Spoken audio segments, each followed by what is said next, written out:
আপনি জানেন না কার সম্বন্ধে কথা বলছেন। জানেন না কার সম্বন্ধে কথা বলছেন। না মানে ভালো তৃণমূলের একটা বক্তৃতা আমি হঠাৎ করে ফেসবুকে পেলাম, তো সেটাই আপনার সামনে তুলে ধরলাম। কোনো প্রবাদ আছে যে রাজায় রাজায় যুদ্ধ হয়, উলুখাগড়ার প্রাণ যায়।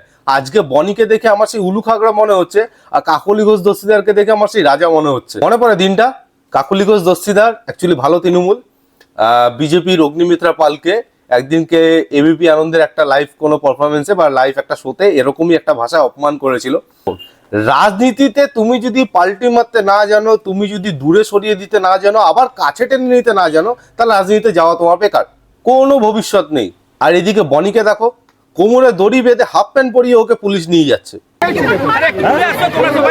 এই জন্যই বলি, রাজনীতিতে তুমি যদি খুব বড় ব্যক্তিত্ব না হও, তাহলে কিন্তু আবেগ দিয়ে রাজনীতি করো না। তোমার পছন্দের দল যদি কখনো কিছু ভুল করে, সেটা বলতে সাহস রাখো, সেটা বলার চেষ্টা করো, সেটা মানুষকে জানানোর চেষ্টা করো অবশ্যই আমার দল এই ভুলটা করেছে।